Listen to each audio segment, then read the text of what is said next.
तर विष दिला आहे.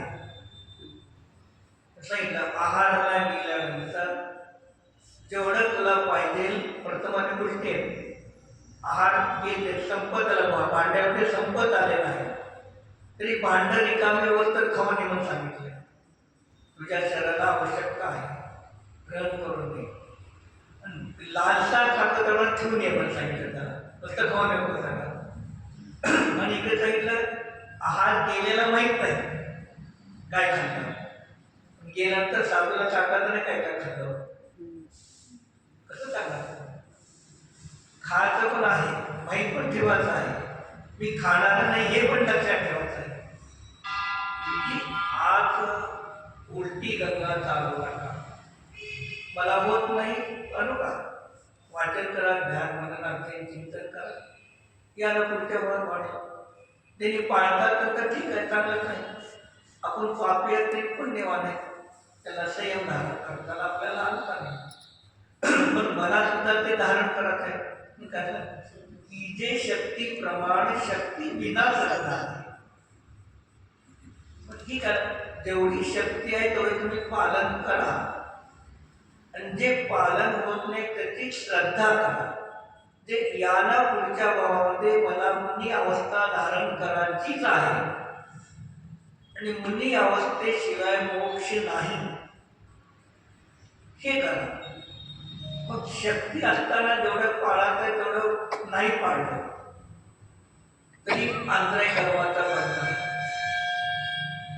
शक्ती नसताना पाळलं तरी आंतराय कर्माचा बंध आहे. शक्ती नसताना तुम्ही पाळू लागला तरी आंतराय कर्माचा बंध आहे. शक्ती नाही तरी पाळलं तर आंतराय कर्माचा बंध आहे.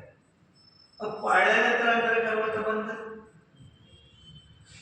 शक्ती नाही, मला एकादशीची शक्ती आहे, मी आठवड्याला उपवास करू लागलो,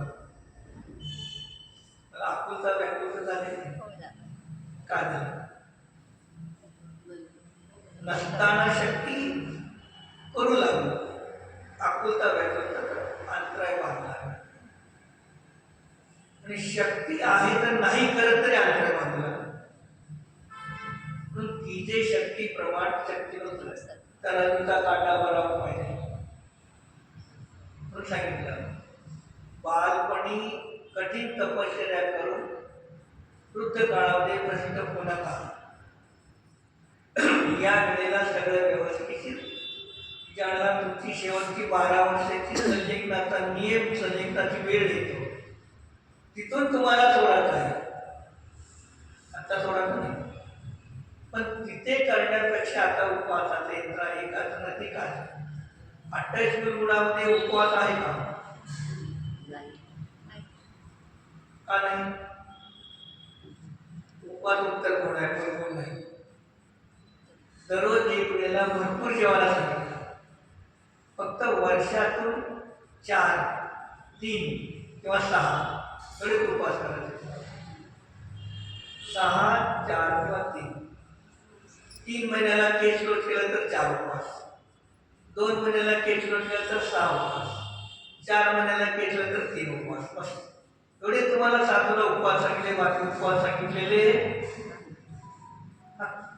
न करायचे बंदी आहे का, करायला बंदी नाही तुम्हाला, पण हे सगळं बघून करा. हे सगळं बघून केला तर तुमची शेवट